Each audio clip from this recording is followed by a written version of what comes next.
नमस्कार दोस्तों, क्या हाल चाल है, कैसे हैं आप लोग।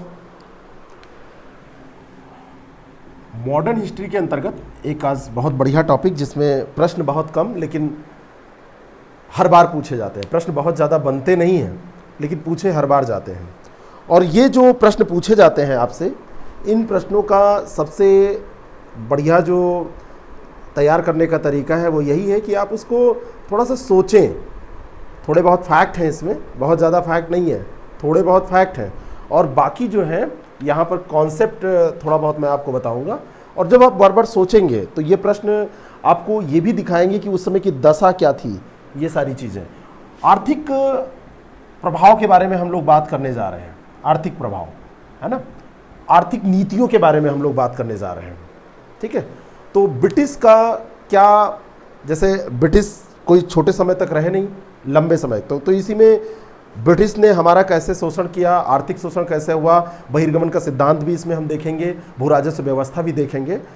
जैसे बहुत लंबे समय से, प्राचीन काल से लेकर देखा जाए तो कुछ समय ही रहा है जब भारत में भारतीयों ने शासन किया है, नहीं तो एक मध्यकाल का पूरा फेज और आधुनिक काल आते आते एक लंबा फेज रहा है जो विदेशियों ने। और ख़ास करके जब अंग्रेज़ों की बारी आती है तो अंग्रेज़ तो कोई कोर कसर छोड़ते ही नहीं है। अंग्रेज़ों की प्रकृति सबसे अलग होती है।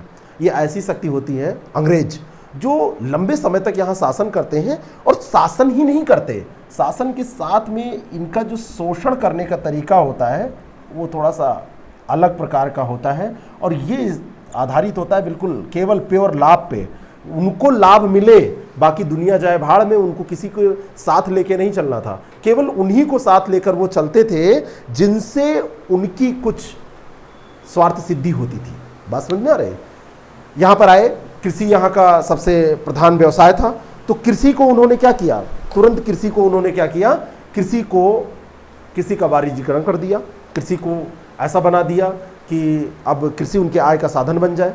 पहले यहाँ पे जीविकोपार्जन कृषि हुआ करती थी, लोग जीविका अपनी चलाने के लिए खेती करते थे, पेट भरने के लिए खेती करते थे।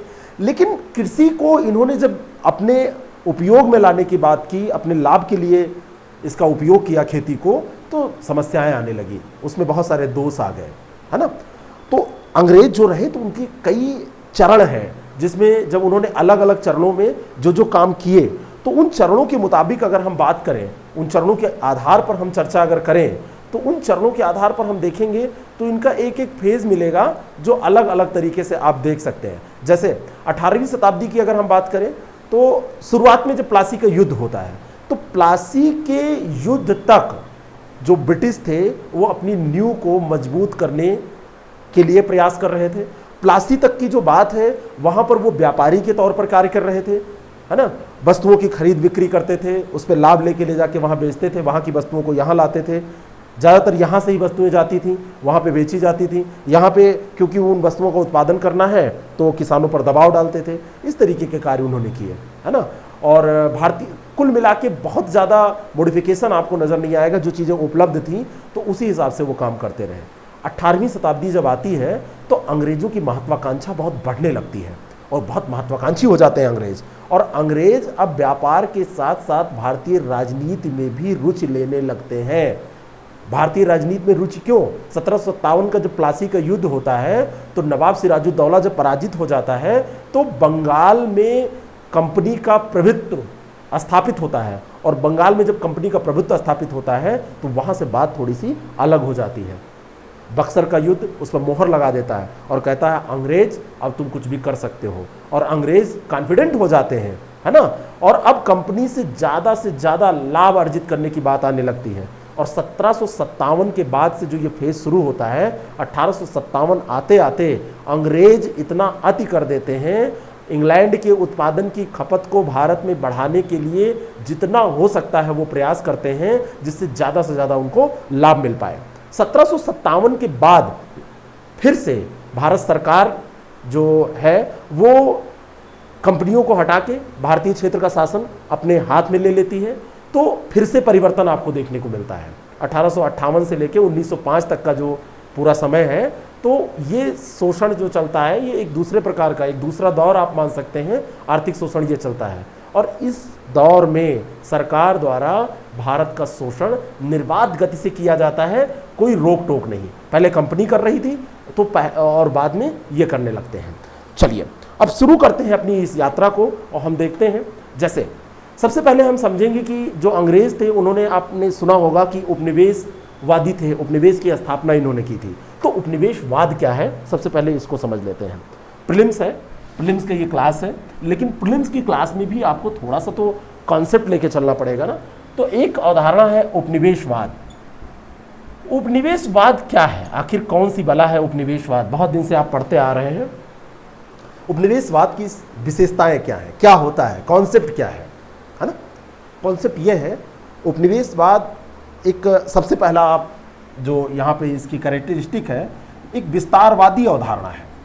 ये क्या है? विस्तारवादी अवधारणा। इसमें जो राज्य जहाँ पे उपनिवेश स्थापित करता है तो विस्तार करने की बात इसमें होती है। शासन सत्ता का विस्तार, अपना आर्थिक विस्तार, हर तरीके से विस्तार की बात होती है। और किसी देश का आर्थिक शोषण और उत्पीड़न इसमें बिल्कुल निश्चित होता है। शोषण होगा आर्थिक तौर पर, आर्थिक शोषण इसमें करेगा और इसको उत्पीड़ित करेगा, उत्पीड़न भी होगा। तो आर्थिक शोषण और उत्पीड़न इसमें बिल्कुल मस्ट है उपनिवेशवाद में, ये होता ही है। जो राष्ट्र है, एक राष्ट्र द्वारा किसी अन्य राष्ट्र की राजनीतिक, आर्थिक, सामाजिक और सांस्कृतिक हर प्रकार की संरचना पर नियंत्रण स्थापित कर दिया जाता है। अर्थ पे नियंत्रण हो गया, राजनीति पे नियंत्रण हो गया, संस्कृति में भी परिवर्तन करने की बात होती है, इसको भी नियंत्रित करने की बात की जाती है, और समाज को भी नियंत्रित करने की बात की जाती है। उपनिवेशवाद इसी कारण से इतना ज़्यादा, आप कह सकते हैं, क्या कह सकते हैं, एक ऐसी अवधारणा है कि वो हर तरीके से गवर्न कर लेती है, इसीलिए बहुत ही इसका जो प्रभाव होता है वो बहुत दूरगामी होता है। ऐसी अवधारणा है जो आज भी अपना प्रभाव छोड़ रही है। अंग्रेजों ने अंग्रेजियत जो छोड़ी थी, अंग्रेज चले गए, वो अभी बाकी है। संस्कृति में परिवर्तन, राजनीति में परिवर्तन, समाज में परिवर्तन, और अर्थ तो लेके ही गए, सब में परिवर्तन। भारत उपनिवेश था। उपनिवेश कौन था? उपनिवेश था भारत। और उपनिवेश स्थापित किसने किया था? उसने उपनिवेश स्थापित किया था ब्रिटिश ने, ब्रिटेन ने स्थापित किया था। तो ब्रिटेन को यहाँ पर मातृ देश कहते हैं। एक चीज ये समझिएगा, ये मातृ देश कहलाता है। और ये उपनिवेश जहाँ पर स्थापित होता है, जहाँ पर उपनिवेश है, तो मातृ देश जहाँ पर स्थापित करेगा उपनिवेश, तो उसको उसका उपनिवेश कहा जाएगा। बात समझ में आ रही है? तो उपनिवेश जो है वो मातृ देश को लाभ पहुंचाने की अवधारणा है। और ब्रिटिश ने यहाँ पर उपनिवेश स्थापित किया तो भारतीय उपनिवेश से वो लाभ अर्जित करेंगे, आर्थिक लाभ उनको मिलना चाहिए, ये वो प्रयास करेंगे। और इसी कारण से, क्योंकि हर एक चीज़ पर उन्होंने कब्जा कर लिया, गवर्न कर लिया, नियंत्रित कर लिया, तो नियम कानून भी अपने हिसाब से बनाएंगे, नीतियाँ बनाएंगे। अब जो पॉलिसीज़ ये बनाएंगे यहाँ पर, इनकी पॉलिसीज़ क्या होगी? जन कल्याण करना, स्वास्थ्य सुविधाएं बढ़ाना, शिक्षा का विस्तार करना, ऐसा कुछ नहीं। कुछ भी किया जाएगा तो केवल इसलिए कि आर्थिक लाभ पहुंच सके। उपनिवेश की बात आई है तो इसको हम कुछ चरणों में बांट के पढ़ सकते हैं कि भारत में जो उपनिवेश का चरण रहा, जो आर्थिक शोषण का, क्योंकि ये सीधा आर्थिक शोषण की अवधारणा है, तो आर्थिक शोषण का जो चरण रहा वो कितने चरणों में हम इसको बांट सकते हैं? तो इसका जो चरण है, 3 चरणों में उपनिवेशवाद को हम बांट सकते हैं। पहला चरण था, मैंने आपको अभी इंट्रो दिया था, पहला चरण, ये 3 चरण ऐसे लिख लीजिए, इसको बना लीजिए। 3 चरण, 3 चरण। 3 चरण में पहला है वाणिज्यिक चरण। पहला है वाणिज्यिक चरण। वाणिज्यिक चरण शुरुआती चरण है, 1757 से ये शुरू होता है, जब, या और पहले भी ये व्यापार करने ही आए थे, लेकिन मोटे तौर पर इसको यही माना जाता है 1757 से 1813 तक अभी ये व्यापार कर रहे हैं, है ना, व्यापार कर रहे हैं। और उसके बाद में दूसरा चरण होता है उद्योग मुक्त वाणिज्यिक चरण। मेंस की क्लास ये नहीं है, उद्योग मुक्त वाणिज्यिक चरण। तो उद्योग मुक्त जो वाणिज्यिक चरण है, इसकी शुरुआत होती है 1813 से, और 1813 से ये 1858 तक चलता है। और तीसरा जो चरण है उसको वित्तीय पूंजीवाद का चरण कहते हैं। वित्तीय पूंजीवाद का चरण, वित्तीय पूंजीवाद, इसको नोट करिए। और ये शुरू होता है 1858 से, और ये आगे तक 1858-60 से ये शुरू होगा और आगे तक ये चलता रहेगा। तो इन 3 चरणों में हम बात कर सकते हैं मोटे तौर पर, कभी आपसे पूछ लिया जाए। प्रथम चरण जो होगा उसमें प्लासी की युद्ध बाद ये चरण शुरू होगा। ईस्ट इंडिया कंपनी भारतीय व्यापार पर उस समय पूर्ण कब्जा कर चुकी होगी और उपनिवेश का जो पहला चरण है, पहले चरण में कंपनी ब्रिटेन और यूरोप के अन्य देशों में यहां से कम कीमत पर तैयार माल निर्यात करेगी और वहां से अच्छी कीमत वसूल करेगी। बात समझ में आ गई? तो प्रथम चरण ब्रिटिश कंपनी का पूरा ध्यान कहां पे आकर्षित करेगा? आर्थिक लाभ पर। आर्थिक लाभ, उद्देश्य क्या है? आर्थिक लाभ, किसी भी तरीके से पैसा कमाना है, कुछ भी करना पड़े, है ना। तो इसको व्यापारिक एकाधिकार वाला चरण कह सकते हैं। व्यापारिक एकाधिकार इसको मिल गया था ब्रिटिश को, और इसमें पुर्तगाली, डच और फ्रांसीसी कंपनी क्योंकि इनके रास्ते में आ रही थी तो उनसे ये युद्ध भी करेंगे, उनको बाहर कर देंगे, है ना। तो भारत के व्यापार पर एक अधिकार करने के लिए जहां भी इनको युद्ध करना पड़ेगा, फ्रांसीसी से, डच से, किसी से भी करना पड़ेगा, पुर्तगालियों से, तो उनको बाहर करेंगे। राजनीतिक प्रभाव स्थापित करेंगे, राजस्व की प्राप्ति जिससे ज्यादा से ज्यादा हो पाए। और यहां पर सबसे बड़ी बात है कि व्यापार कर रहे हैं तो कम मूल्य पर वस्तुओं को खरीदेंगे, ज्यादा मूल्य पर उसको बेचेंगे, और जितने भी इनके यूरोपीय प्रतिद्वंदी होंगे उनको हर तरीके से सोचेंगे यहां से जाए। भाई जो एक दुकानदार है अगर उसकी सिंगल दुकान है तो उसके पास जो ग्राहक होंगे वो ज्यादा आएंगे, ज्यादा उसकी बिक्री होगी, और अगर कई दुकानें हो गई तो ग्राहक मोहल्ले के हैं या आसपास के हैं तो वो बढ़ जाएंगे। ठीक यही स्थिति इनकी थी। तो ब्रिटिश की आर्थिक नीति जो थी वो यही थी कि कैसे कैसे हम अपना लाभ बढ़ाएं। ठीक है, भारत में जब ब्रिटिश आए तो यहाँ के जो छोटे मोटे उद्योग धंधे थे उनको ये नष्ट करेंगे प्रथम चरण में ही। यहाँ पे इनको नष्ट करके वो क्या करेंगे, अब जब उद्योग धंधे नष्ट हो जाएंगे तो यहाँ एग्रीकल्चर जो होगा, एग्रीकल्चर प्रमुख साधन रह जाएगा। एग्रीकल्चर ही प्रमुख साधन रह जाएगा क्योंकि छोटे मोटे उद्योग धंधे जो थे वो सब बंद हो जाएंगे।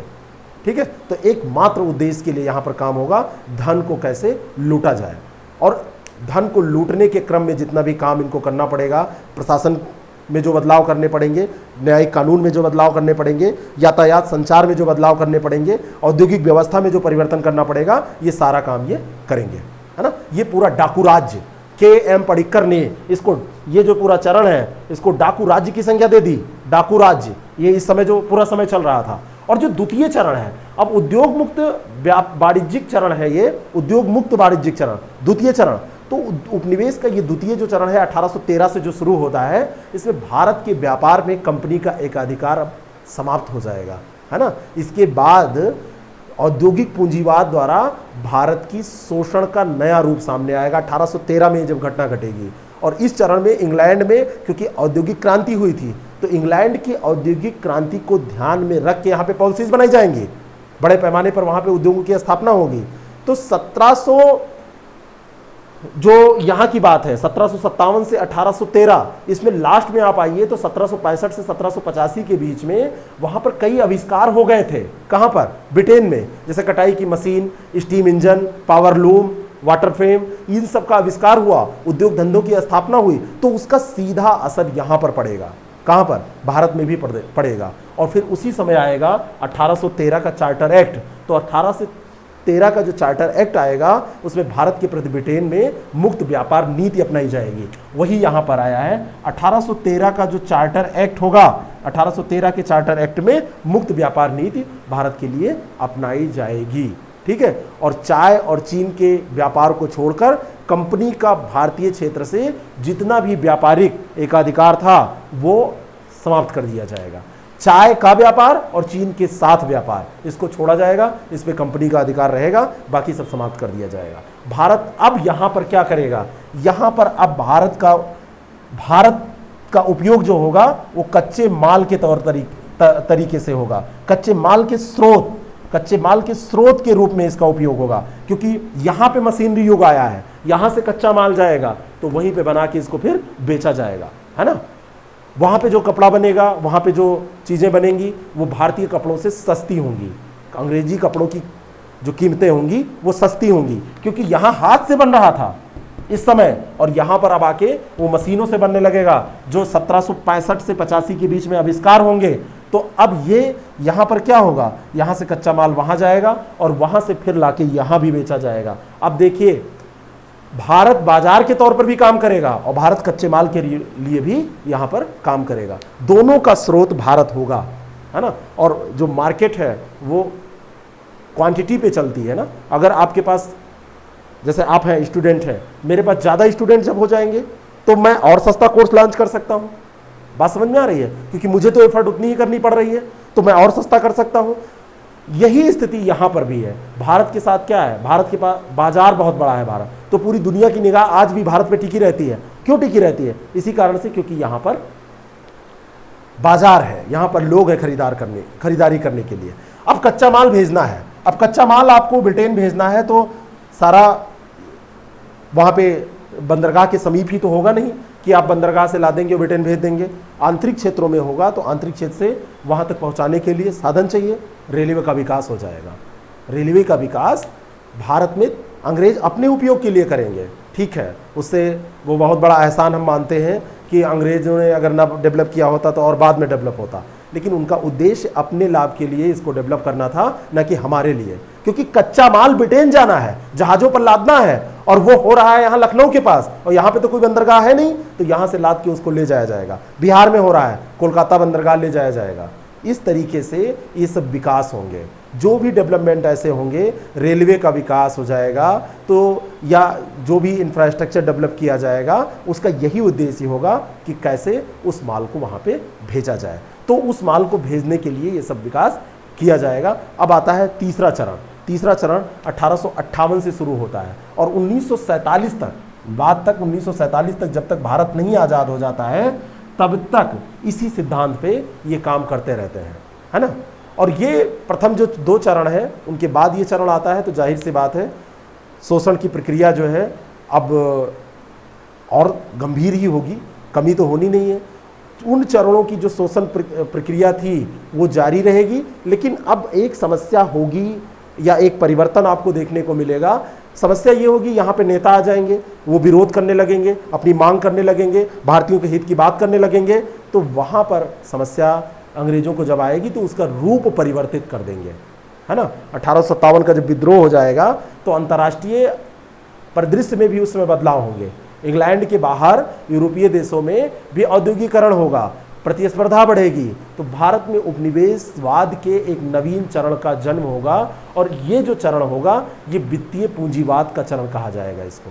और वित्तीय पूंजीवाद जो होगा, वित्तीय पूंजीवाद का जो ये चरण है, ये भारतीय अर्थव्यवस्था को और अधिक खोखला करेगा। अभी सब आपको समझ में आ जाएगा। ऐसा समय आ जाएगा जो भारतीयों को सार्वजनिक ऋण पर ब्याज की अदायगी करनी पड़ेगी और पूंजी निर्माण में निवेश की धीरे धीरे जो प्रक्रिया होगी वो कमज़ोर होती चली जाएगी। भारत कर्ज में डूबेगा, भारत के लोग गरीब हो जाएंगे, भारत के लोग बहुत दयनीय दशा में पहुंच जाएंगे। कुछ एक जो पूंजीपति हैं जो कि अंग्रेजों को लाभ पहुंचा रहे हैं, उनको छोड़ के, ठीक है। और यही समय आएगा, है ना। 1867 की बात है, 1858 में हुआ है ना, तो 1867 की बात है। ये तीनों चरण आपको लिखना, यहाँ तो लिखने के पर्पज से मतलब भर का हो गया, नहीं तो यहाँ पे प्रीलिम्स में बस ज़्यादा ज़्यादा कैसे पूछ लिया जाएगा। ये चरण आपसे नहीं पूछे जाएंगे, लेकिन कॉन्सेप्ट क्लियर रखिए, ठीक है। तो 1858 में ये सब हुआ। 1867 की बात है, 2 मई तिथि थी, लंदन में ईस्ट इंडिया एसोसिएशन की बैठक होती है। 2 मई 1867, और ये स्थान है लंदन, और लंदन में ईस्ट इंडिया एसोसिएशन की बैठक हुई। ईस्ट इंडिया एसोसिएशन की बैठक में दादा भाई नौरोजी ने एक सिद्धांत प्रस्तुत किया, और वो सिद्धांत था धन निष्कासन का सिद्धांत। सबसे पहले सर्वप्रथम धन निष्कासन के संबंध में जो वार्ता करने वाले थे वो दादा भाई नौरोजी थे। दादा भाई नौरोजी ने एक धन बहिर्गमन का, धन निष्कासन का सिद्धांत वहां पर प्रस्तुत किया, ठीक है ना। उन्होंने बात जो कही वो ये थी कि ब्रिटेन अपने शासन की कीमत पर भारत की संपदा को छीन रहा है। ब्रिटेन यहाँ पर शासन कर रहा है और शासन की कीमत पर भारतीय जो संपदा है, भारतीय संपदा को ब्रिटेन जो है वो छीन रहा है, भारतीय संपदा को लेकर जा रहा है, ठीक है। भारत में जितना भी राजस्व वसूल वो कर रहा है शासन के बदले में, भारत में शासन कर रहा है ना, तो राजस्व वसूल कर रहा है, राजस्व का 1/4 भाग भारत से बाहर भेज दे रहा है। उसके जो लोग रह रहे हैं यहां, उनकी तनख्वाह कहां से जा रही है? इसी से तो जा रही है। और ये राजस्व कहां से आ रहा है? किसानों के खून को निचोड़ के लाया जा रहा है, भारतीय जनता के खून को निचोड़ा जा रहा है। ठीक है, 5 साल बाद इसी के 1872 की बात है। 1872 में एक नेता का आपने नाम सुना होगा, महादेव गोविंद रानाडे। उन्होंने भी एक भाषण में कहा था कि भारत की राष्ट्रीय आय का 1/3, इन्होंने अभी कहा कि 25%, 1/4, ये जितना भी राजस्व आता है, ये राजस्व सीधा ब्रिटेन चला जा रहा है। इन्होंने कहा 1/3, 1/3, 1872 की बात है। महादेव गोविंद रानाडे कह रहे हैं कि राष्ट्रीय आय का 1/3 हिस्सा या इससे ज्यादा हिस्सा ब्रिटिश सरकार द्वारा ब्रिटेन भेज दिया जाता है, किसी न किसी रूप में ले लिया जाता है, ब्रिटिश सरकार के पास पहुंच जाता है। 1872 में ये बात किन्होंने कही? महादेव गोविंद रानाडे ने कही। अभी बात इतने पे नहीं खत्म होती है। प्रश्न यहां पर पूछा जाएगा कि धन बहिर्गमन के सिद्धांत से रिलेटेड कौन कौन से लोग हैं जिन्होंने धन बहिर्गमन का सिद्धांत प्रस्तुत किया, या इसके बारे में धन निष्कासन भी इसको कहते हैं, है ना, इसके बारे में बात की, मेन ड्रेन की बात की। तो एक तो महादेव गोविंद रानाडे, सबसे पहले दादा भाई नौरोजी, फिर महादेव गोविंद रानाडे, और फिर आते हैं RC Dutt, Ramesh Chandra Dutt. Economic history of India में इन्होंने भी लिखा, इनकी पुस्तक है RC Dutt, economic history of India. और ये बात इन्होंने किस में कही थी? दादा भाई नौरोजी ने। दादा भाई नौरोजी ने किस में कही थी? ये पुस्तक का नाम पता है आपको? सोचिए, थोड़ा सा सोचिए, है ना। Poverty and British rule in India इनकी पुस्तक है ना, सोचा करिए, जब भी बात आए सोचा करिए। ठीक है, तो इन्होंने क्या कहा इकोनॉमिक हिस्ट्री ऑफ इंडिया में कि भारत में हो रही धन की निकासी का उदाहरण आज विश्व के किसी भी देश में ढूंढने पर नहीं मिलेगा, ऐसी बात इन्होंने कही। बहुत गंभीर बताया कि किसी भी देश में ऐसा नहीं हो रहा है जैसा कि भारत में हो रहा है। तो Dadabhai Naoroji poverty and unBritish rule in India शोध ग्रंथ में ये बात कर रहे हैं, धन के निष्कासन की बात कर रहे हैं, बहिर्गमन के सिद्धांत को प्रतिपादित कर रहे हैं। और उस सिद्धांत में दादा भाई नौरोजी ने कई मुद्दे उठा दिए थे, कई बातें उन्होंने कही थी। उन्होंने क्या कहा था? उन्होंने कहा कि धन के बहिर्गमन के राष्ट्रवादी परिभाषा उन्होंने दी थी, और उन्होंने कहा कि भारत से धन संपत्ति का, माल का इंग्लैंड में हस्तांतरण हो रहा है, और उसके बदले में भारत को कोई आर्थिक, वाणिज्यिक या भौतिक प्रतिलाभ नहीं प्राप्त हो रहा है। दादा भाई नौरोजी कह रहे हैं poverty and British rule in India, poverty and British rule in India, poverty and British rule in India. तो पॉवर्टी यहां पे मैं लिखे दे रहा हूं, poverty and British rule in India, इसमें ये कह रहे हैं। वो कह रहे हैं कि कैसे हो रहा है, जैसे क्या हो रहा है, तो इन्होंने कहा कि संपत्ति के रूप में, माल के रूप में वहां पे जा रहा है और उससे कुछ मिल नहीं रहा है। और कैसे हो रहा है? जो ब्रिटिश प्रशासनिक अधिकारी हैं, सैनिक हैं, रेलवे अधिकारी हैं, उनका वेतन यहीं से तो दिया जा रहा है ना। तो आय व बचत के एक भाग को भी भेज दिया जा रहा है, इनका वेतन भी दिया जा रहा है, पेंशन जो है अंग्रेजों अधिकारियों की वो दी जा रही है, जो रिटायर्ड हो गए हैं उनको पेंशन भुगतान किया जा रहा है। तो यही कारण है कि जितना भी यहाँ से शासन के बदले में ये प्राप्त करते हैं, जो भी टैक्स लेते हैं, जो भी तरीके मैं अभी बात कर रहा हूँ कैसे कैसे इनको मिलता था, तो उन्होंने ये कहा कि ये सारा अंग्रेजों को चला जाता है और इसके बदले में अंग्रेज हमको कुछ देते नहीं हैं। बात समझ आ रही है? ईस्ट इंडिया कंपनी ऐसा कर रही है, फिर जब क्राउन के अधीन शासन आ जाएगा तो वो ऐसा कर रही है। वास्तव में एक्चुअली कितना क्या होता था ये अनुमान लगाना सही नहीं है, लेकिन एक मोटा मोटा आइडिया है। जैसे विलियम डिग्बी ने कहा था कि 1757 से 1815 के बीच में जो पहला चरण है, 50 से 100 करोड़ पाउंड की राशि इंग्लैंड भेजी गई। 1828 में मार्टिन मोंटगोमरी कह रहे हैं कि लगभग 3 करोड़ पाउंड प्रतिवर्ष की दर से जा रहा है। अलग अलग लेखक हैं, अलग अलग विचारक हैं, इकोनॉमिस्ट हैं जो ये सब बातें कह रहे हैं। लेकिन दादा भाई नौरोजी, RC दत्त, इन सब लोगों ने एक अनुमान लगाया कि 1883 से 1892, लगभग ये 10 साल का, 1883 से शुरू करिए 1892, 10 साल का ये लगभग समय लीजिए, तो इन्होंने कहा, दादा भाई नौरोजी और आरसी दत्त ने 359 करोड़ पाउंड इतना रुपये का निष्कासन हुआ, ऐसी राशि इन्होंने बताई। ठीक है, अलग अलग आंकड़े हैं, लेकिन ये धन निष्कासन जो हो रहा था ये बहुत, मतलब यही का पैसा यहाँ न लग के बाहर जा रहा है, उसके बदले में कुछ मिल नहीं रहा है ना। तो इससे क्या होता था, भारत पर ब्रिटिश सरकार का कर्ज बढ़ता चला जा रहा था। एक चीज़ ये भी थी, हमारा पैसा भी खर्च कर रहे हैं तो, और हमारा जैसे कर्ज भी बढ़ा रहे हैं हमारे ऊपर कि हम तुम्हारे यहाँ काम कर रहे हैं, हमारे यहाँ तुम्हारे यहाँ हम ये सारा जिम्मा उठाए हुए हैं। तो भारत सरकार पर ब्रिटिश सरकार का 1200 रुपये का लगभग करोड़ रुपये का कर भी हो गया। ऐसा भी कर्ज बढ़ने पर भारतीयों का कर का बोझ और बढ़ गया। धीरे धीरे भारतीय जो है वो दरिद्र होने लगे, है ना। बार बार यहाँ पर अकाल पड़ने लगे, लोग हजारों की संख्या में मरने लगे, करोड़ों की संख्या में लोग मरने लगे, और भारत की अर्थव्यवस्था धीरे धीरे अब औपनिवेशिक अर्थव्यवस्था में बदल गई, और इस कारण से जो आर्थिक संकट था वो बहुत गहरा गया। ठीक है, दादा भाई नौरोजी, आरसी दत्त, है ना, इन लोगों ने तो कहा ही, जैसे एक स्टेटमेंट है दादा भाई नौरोजी का, दादा भाई नौरोजी ने कहा था कि ये बुराइयों की बुराई है, बुराइयों की बुराई है धन निष्कासन को। उन्होंने कहा समस्त बुराइयों की ये बुराई है, धन निष्कासन जो है, धन का जो बहिर्गमन है, ये समस्त बुराइयों की बुराई है, इससे बड़ी बुराई कुछ नहीं हो सकती। आप सोच के देखो, अगर किसी के पास पैसा नहीं हो, भूखा है, तो वो सब कुछ कर डालेगा, चोरी कर डालेगा, डकैती कर डालेगा, उसका परिवार अगर भूखा है तो वो कुछ भी कर डालेगा। तो दरिद्रता बहुत खराब स्थिति होती है ना। तो ब्रिटिश सरकार, ब्रिटिश शासन में जो आर्थिक स्थितियां थी उनको देखा जाए तो, है ना, धन बहिर्गमन जो था वो समस्त बुराइयों की जड़ था, भारतीय निर्धनता का कारण था। और जब कोई निर्धन होता है, उसके पेट में एक ज्वाला उठती है, जब उसकी भूख नहीं मिटती है तो वो कुछ भी करता है। समझ रहे हैं, आरसी दत्त भी ऐसी विचारधारा वाले हैं।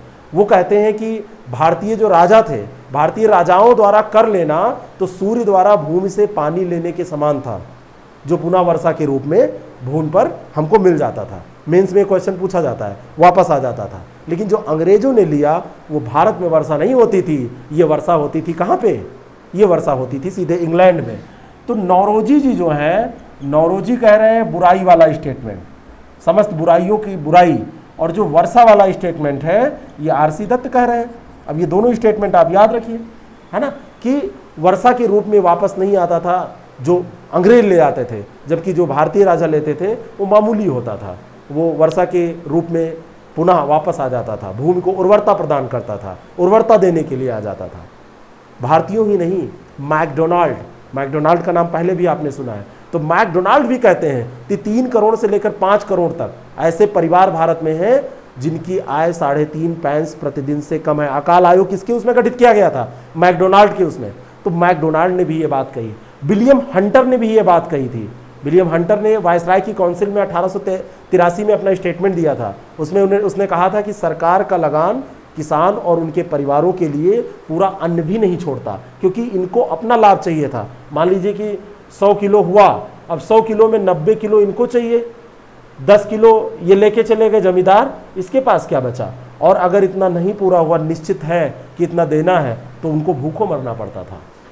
बात समझ में आ रही है, भूखों मरना पड़ता था, खाने के लिए, पेट भरने के लिए नहीं बचता था अन्न।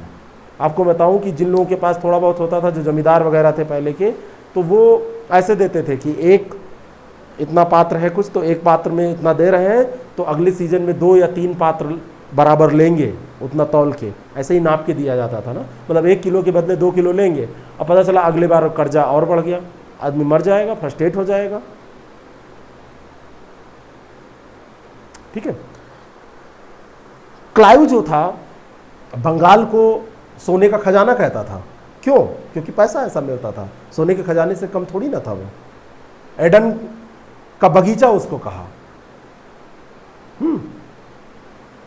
तो एडन का बगीचा कहना, सोने का खजाना कहना बंगाल को, इससे ये दर्शाता है कि कहीं ना कहीं उनका जो उद्देश्य था वो यही था कि कैसे यहाँ से धन निकालें और कैसे अपना अपना जेब भरे, भारतीय जाए भाड़ में। अब जो भू राजस्व व्यवस्था थी उसको हमको देखना पड़ेगा। जो भारतीय शासन के दौरान जब अंग्रेजों ने जो भू राजस्व व्यवस्था अपनाई उसको हमको देखना पड़ेगा। 3 प्रकार की व्यवस्थाएं अपनाई गई थी जिनसे इनको धन की प्राप्ति होती थी, कैसे ये शोषण करते थे, तो उसके बारे में थोड़ी सी बात हम कर लेते हैं। समय समय पर इसमें परिवर्तन होता रहा है ना। जैसे भारत में जो ब्रिटिश शासन के अंतर्गत भू राजस्व व्यवस्था थी तो उसमें 3 प्रकार की व्यवस्थाएं हमको पढ़नी है। जैसे एक इसमें आती है, डायरेक्ट हम प्रश्न पे ही आएंगे, प्रश्न पर बात करेंगे। एक आपने सुना होगा इस्तमरारी बंदोबस्त। इस्तमरारी बंदोबस्त, और इस्तमरारी अगर आपने नहीं सुना होगा तो आपने ये जरूर सुना होगा अस्थाई बंदोबस्त।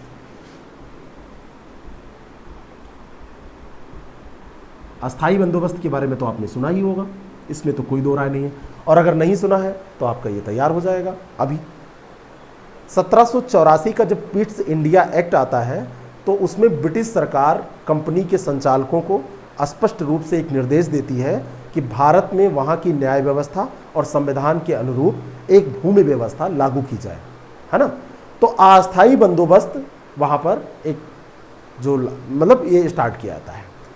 1790 की बात है। 1790 में कार्नवालिस, इसी के आधार पर, ये यहाँ पे तिथि याद रखिएगा, 1790 की बात है और ये है कार्नवालिस। कार्नवालिस इसी के आधार पर 10 वर्ष के लिए, 10 वर्षों के लिए एक व्यवस्था स्टार्ट करता है, 10 वर्षों के लिए, ठीक है। और इसमें भूमि का स्वामी, लगान वसूलने वाला अधिकारी जमींदार को नियुक्त कर दिया जाता है ना।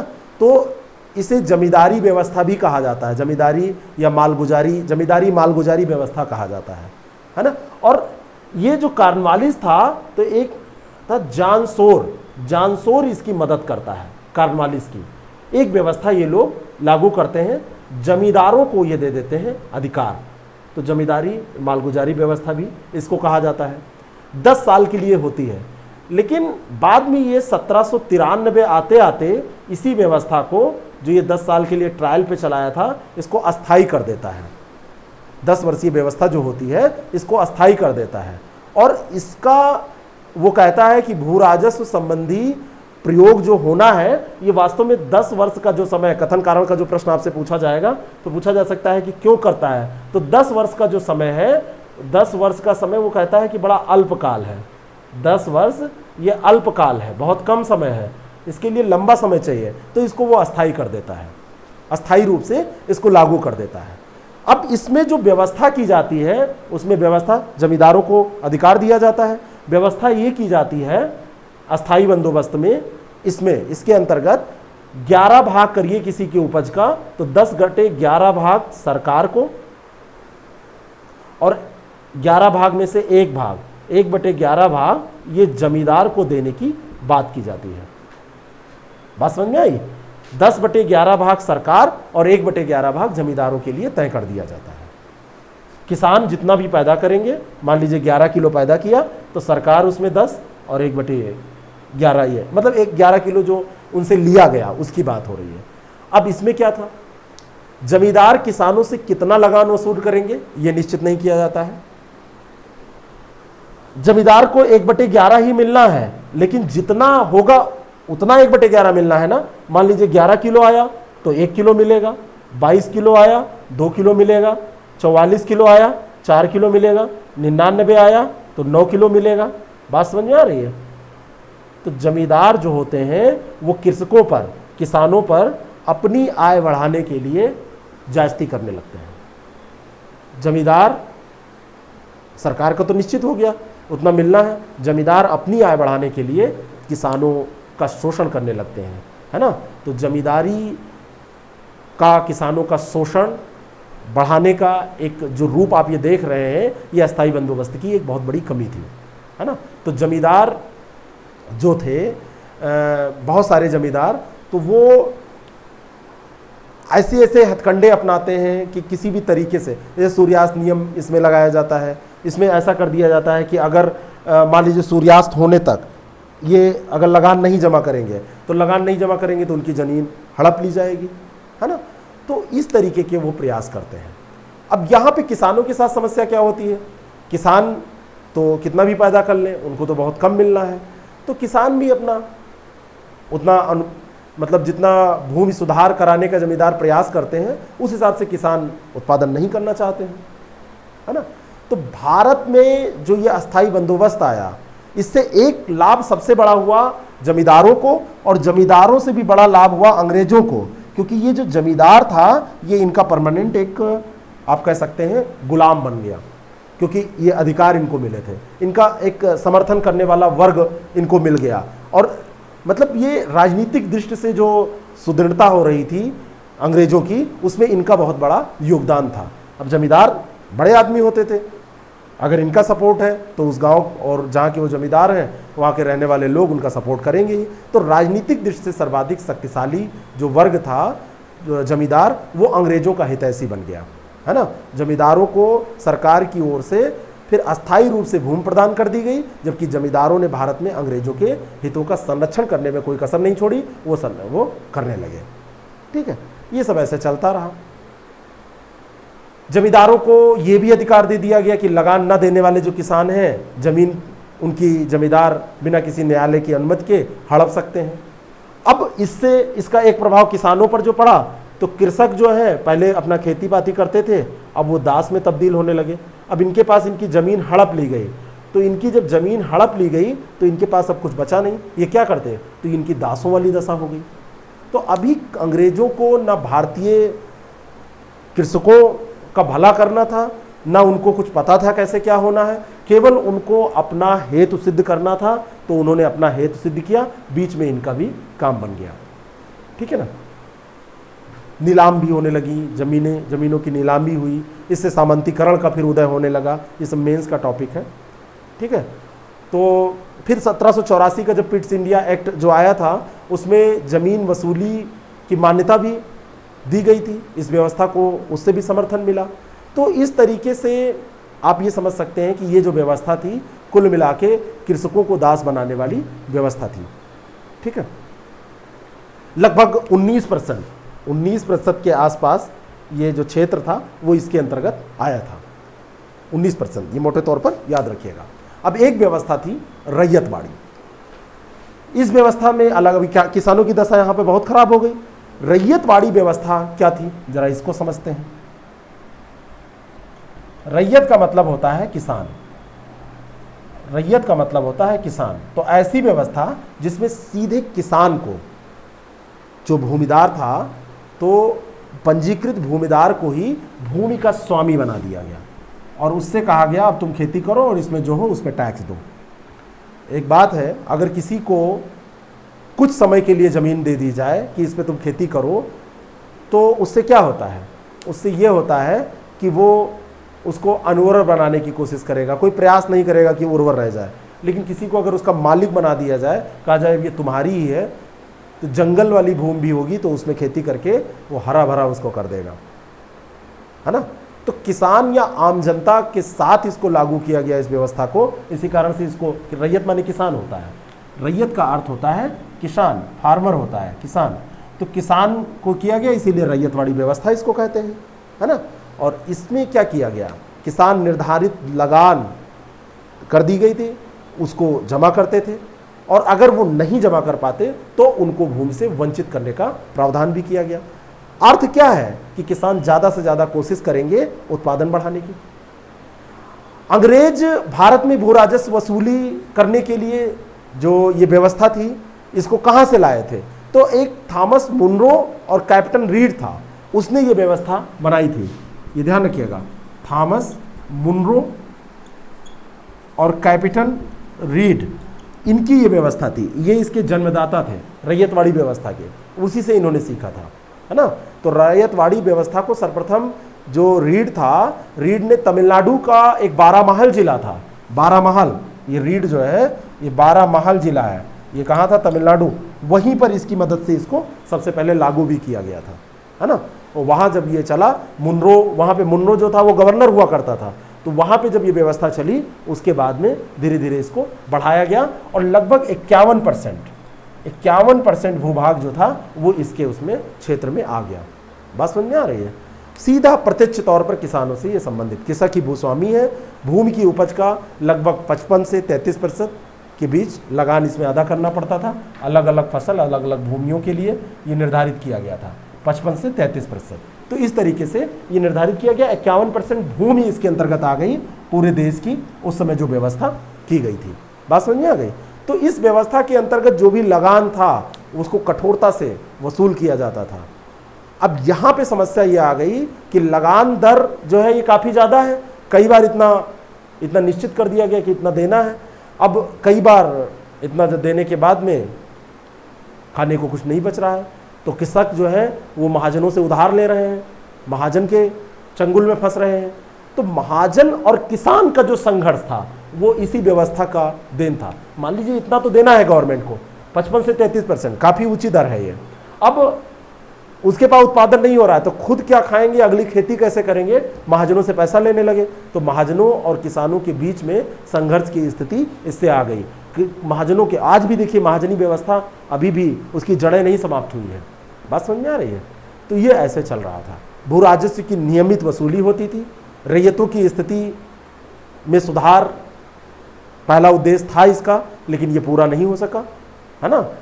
ये मतलब उद्देश्य तो नहीं था, मतलब ये इसकी अपेक्षा ये ठीक था, आशा की जा सकती थी, तो ये तो नहीं पूरा हो सका, लेकिन पहला उद्देश्य पूरा हो गया, राजस्व काफ़ी अच्छा मिला, है ना। बाद में 1836 में एक नाम आता है विनगेयर और गोल्ड स्मिथ का। तो विनगेयर और गोल्ड स्मिथ इसमें सुधार करते हैं और उर्वरा शक्ति को बढ़ाते हैं, खेती के लिए उपलब्ध साधनों पर जोर देते हैं, सिंचाई व्यवस्था, इन सब पर चीज़ों पर विचार किया जाता है। तो रैयत और कंपनी दोनों पर, जब भी अगर इंफ्रास्ट्रक्चर बढ़ेगा, किसी तरीके से उपज बढ़ेगी, तो रैयत पर भी प्रभाव पड़ेगा पॉजिटिव और कंपनी पर भी पड़ेगा, क्योंकि कंपनी को भी 55 से 33% कहाँ से मिलेगा? जब पैदा होगा तब तो ये दो व्यवस्थाएं हो गई। अब एक तीसरी व्यवस्था और बची हुई है, उसको भी देख ले। रैयतवाड़ी व्यवस्था पे एक बार एक प्रश्न और पूछा गया है, मुंबई में इसको किसने लागू किया था, ये पूछा गया है। तो एल फिंस्टन ने इसको मुंबई प्रेसिडेंसी में लागू किया था। एल फिंस्टन जो था, इसने इसको मुंबई प्रेसिडेंसी में, बॉम्बे प्रेसिडेंसी उस समय हुआ करती थी, तो बॉम्बे प्रेसिडेंसी इसको लिख लीजिए, बॉम्बे प्रेसिडेंसी में इसको लागू किया था। इतना ध्यान रखना, मुंबई में एक बार ये प्रश्न पूछ लिया गया है। अब तीसरा है एक महालवाड़ी व्यवस्था। कौन सी व्यवस्था? महालवाड़ी व्यवस्था। चलिए इसको भी देख लेते हैं। महाल का मतलब पूरा गांव से है यहाँ, महालवाड़ी व्यवस्था। जैसे रैयत का मतलब किसान था, यहाँ पे महाल का मतलब पूरा गांव से है, पूरा गांव, यानी कि ग्रामीण समाज को एकजुट करके एक व्यवस्था बनाई जाए, है ना। जैसे हमारे यहाँ का जो समाज है वो एकजुट के होके रहता था, शुरू में तो ऐसे रहते ही थे हम लोग, तो बाद में अब तो न्यूक्लियर फैमिली इसकी बात हो रही है। पहले तो पूरे गांव में आप देखे होंगे कि गांव में शादियां होती थी तो कोई गेहूं का आटा निकाल रहा है, कोई चावल बीन रहा है, कोई चारपाई ढूंढ के ला रहा है, कोई फलां व्यवस्था कर रहा है, और हफ्ते भर पहले से पूरे गांव में रौनक होती थी, फलाने के यहाँ शादी है, ऐसा चलता था। अब धीरे धीरे ये सब समाप्त हो गया। अब तो टेंट हाउस में तुरंत बुक करो, सब हो गया, और दुकान पे जाओ, वहाँ से सब पैक्ड पूरा ले आते हैं लोग। लेकिन अभी भी गाँव में कुछ जगह है, उत्तर प्रदेश में आपको मिल जाएगा, है ना। तो जैसे गंगा यमुना का जो पूरा दोआब वाला क्षेत्र है, वहाँ पर ये व्यवस्था आपको मिल जाएगी। उनका एक कल्चर ही ऐसा था, तो वहाँ पे इन्होंने राजस्व प्रशासन का जो काम था, तो उसमें उन्होंने कहा कि गांव जो पूरा होगा, और एक गांव को इन्होंने चुना, है ना। और जिन स्थानों पर कोई जमींदार थे तो पूरे महल का स्वामी वो हुआ करते थे, तो उन्हीं के साथ इकरारनामा कर लिया गया। जहाँ पे नहीं थे तो सामूहिक रूप से एक इकरारनामा किया गया कि पूरा महल, ये पूरा गाँव ये व्यवस्था देखेगा। अस्थाई और रैयतवाड़ी जो व्यवस्था थी वो असफल हो चुकी थी। उसके बाद ये महालवाड़ी व्यवस्था लागू की जा रही थी कि इसको भी देख लिया जाए। हाल्ट मैकेंजी इसका जनक माना जाता है। हाल्ट मैकेंजी जो है वो इसका जनक माना जाता है। हाल्ट मैकेंजी इसका जनक माना जाता है। 1819 में इसने ये व्यवस्था दी थी और 1822 में इसको फिर कानूनी रूप से लागू किया गया था। 1819 में सबसे पहले इसका परिचय उसने दिया था। अब इसमें भू राजस्व का निर्धारण जब पूरे गांव की किया जाएगा, यानी कि पूरा एक गांव है और यहाँ पे बहुत सारे परिवार रह रहे हैं, और इनका जो टोटल प्रोडक्शन है, टोटल प्रोडक्शन की बात की जाएगी। टोटल प्रोडक्शन कितना हुआ उस पर टैक्स लगाया जाएगा। किसी का कम भी हो सकता है, किसी का ज़्यादा भी हो सकता है। टोटल प्रोडक्शन की इसमें बात की गई, ठीक है। तो इस तरीके से ये पूरा जो ब्रिटिश पूरा क्षेत्र था उसमें लगभग 30% पर यह व्यवस्था लागू थी, ठीक है। हाँ, पहले वाली जो थी वो 19% पे थी, सॉरी, पहले वाली 19% पे हो जाएगी। 51%, 19% और 30%, ये ध्यान रखिएगा। पहले वाली व्यवस्था 30% और 19% हो जाएगी। कौन सी व्यवस्था याद है ना कुछ, इस्तेमारी या अस्थाई बंदोबस्त, वो 19 हो जाएगी। ये 51 सेकंड वाली हो जाएगी जो रैयत थी, और 30% पूरा जो ब्रिटिश क्षेत्र था उसमें 30% पर इसको लागू किया गया। जैसे उत्तर भारत का जो संयुक्त प्रांत था, आगरा था, अवध प्रांत था, पंजाब के कुछ हिस्से इसमें शामिल थे। ये भी बुरी तरीके से असफल हुई, क्योंकि लगान निर्धारण का जो अनुमान लगा के जो निर्धारण किया गया था, वो उसकी विसंगतियों का लाभ उठाकर जो कंपनी के अधिकारी थे वो अपनी जेब भरने लगे थे। क्योंकि यहाँ पर व्यक्ति से नहीं लिया जा रहा है, तो इसमें बस ऐसे कह दिया गया पूरे गांव से इतना लेना है। अब बीच में भाई इसको कौन इकट्ठा करने जाएगा, ये अधिकारी ही तो जाएंगे, तो ये अपना रख लेने लगे, अपना। तो कंपनी को लगान वसूली पर जो लगान प्राप्ति थी वो कम होती थी, वसूली पर ज़्यादा खर्च करना पड़ता था। वसूली पर खर्च ज़्यादा यहाँ पर हो गया, और प्राप्ति जो थी वो कम इसलिए हो गई क्योंकि जो बिचौलिए थे, जो अधिकारी थे, आज का जो सिस्टम है, कई बार आप देखिए बहुत सारे डिपार्टमेंट हैं जो वसूली कम करते हैं, उन पे वेतन पे, उनकी गाड़ियों पे, उनके खर्चे पे जो पूरा जोड़ लिया जाए, जो अन्य खर्चे हैं, तो उन पे खर्चा ज़्यादा होता है। आज भी व्यवस्था ये है हमारे यहाँ, दूर हो रही है धीरे धीरे। तो बड़ी समस्या है ये। अब पता चला कि 10 रुपये की कोई वसूली करनी है, और जब तक 10 रुपये की वसूली नहीं हो जाएगा, दस्तखत नहीं हो जाएंगे उसके, तब तक वो केस नहीं बंद होगा। और उसके लिए कोई अधिकारी गया तो उसका डीजल, पेट्रोल, उसको जो तनख्वाह दी जा रही है उसने पूरा दिन लगाया। बहुत बार ऐसे टैक्स डिपार्टमेंट में बहुत सारे केस होते हैं। आप जब अधिकारी बनेंगे तब इसको जानेंगे, ठीक है। तो सामाजिक दृष्टि से ये जो व्यवस्था है वो बहुत विनाशकारी सिद्ध हुई, क्योंकि किसानों पर यहाँ पर भी दबाव बन रहा है। अधिकारी अपनी जेब भर रहे हैं, और आर्थिक दृष्टि से भी ये बेकार व्यवस्था थी, बिल्कुल फ्लॉप हो गई, फेल हो गई, क्योंकि सरकार को भी उससे कोई लाभ नहीं हो रहा है ना। तो इस तरीके से ये सारी चीजें। और यहां पर एक चीज और है, ब्रिटिश ने जहां पर भी ये सारी व्यवस्थाएं लागू, इसके पैरेलल एक और चीज थी। अपनी औद्योगिक आवश्यकताओं की पूर्ति करने के लिए ब्रिटिश हमेशा खेती करवाते थे, और जो ये खेती होती थी, ब्रिटिश जो ये करवाते थे, तो वो औद्योगिक उत्पादन, कच्चा माल उनको चाहिए। तो सबसे बड़ी समस्या हो गई खाद्यान्न की। लोग भूखों मरने लगे, अकाल पड़ने लगी, लोगों के पास खाने को नहीं रह गया, क्योंकि ब्रिटिश को नील की खेती करानी थी, ब्रिटिश को जूट कपास की खेती करानी थी, ब्रिटिश को मसालों की खेती करानी थी। तो कोई ये सब तो खा नहीं लेगा, केवल इससे काम तो चले, खाद्यान्न तो चाहिए ना। तो इन सारी समस्याओं के कारण अकाल पड़ा बहुत बार। मतलब ये जो नीतियाँ थी ये फ्लॉप हुई, और जो वहाँ औद्योगिकरण हुआ था ब्रिटेन में, वो इसका सबसे महत्वपूर्ण कारक था, क्योंकि कच्चा माल उसी के कारण से चाहिए था। और यहाँ की जो एग्रीकल्चर नीति थी वो भी कैसी नीति बनाई जा रही थी आप देख ही रहे हैं, केवल अपना जेब भरना। तो 1866 से 1867 में उड़ीसा में बहुत सारे अकाल पड़े, है ना। और आपदा का महासागर इसको कहा जाने लगा 19वीं शताब्दी के आंकड़ों में, ये पूरा जो ये समय था, है ना। तो बिल्कुल एक बेशर्मी के साथ खुली लूट चल रही थी। पर्सिबल स्पीयर ने कहा था कि जो प्रथम चरण था वो पूरी बेशर्मी के साथ खुली लूट वाला चरण था, है ना। तो धीरे धीरे फिर बड़ीकवाद का फिर अंतिम चरण जो आया, उसमें 1813 का चार्टर एक्ट जब आया तो उसमें कंपनी के व्यापारिक अधिकार को फिर समाप्त किया गया। लेकिन कुल मिला के जो ये पूरा समय रहा उसमें अंग्रेज़ तो प्रभावी रहे ही ना, अंग्रेज़ तो प्रभावी रहे ही ना। 1813 से 58 का जो दूसरा चरण है उसमें ब्रिटिश माल लोग खींच के ले जा रहे थे, है ना।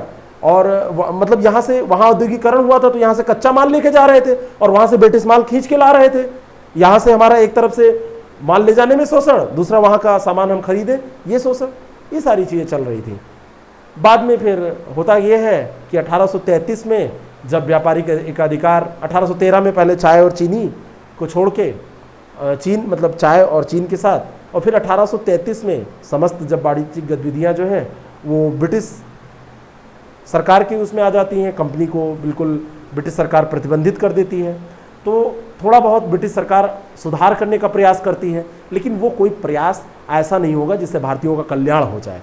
इधर मांगें भी हमारी चलने लगेंगी, 1857 का फिर विद्रोह होगा। तो धीरे धीरे अब आगे हम डिस्कस करेंगे। तो इसमें 2-4 चीज़ें याद रखिएगा, किसने किसने कौन सी बात कही, कैसा घटनाक्रम है, कैसे कैसे ये व्यवस्था, इनसे प्रश्न पूछा जाएगा। जो फैक्ट और जो कॉन्सेप्ट वो आपका क्लियर हो जाएगा। अगली क्लास में हम मिलते हैं, और अगली क्लास में जो हमारा टॉपिक होगा वो टॉपिक हमारा क्या होगा, उस टॉपिक में हम बात करेंगे। अब 1857 की हमको क्रांति करानी पड़ेगी, 1857 का विद्रोह हमको कराना है, तो 1857 के विद्रोह पे चर्चा करेंगे। Thank you so much.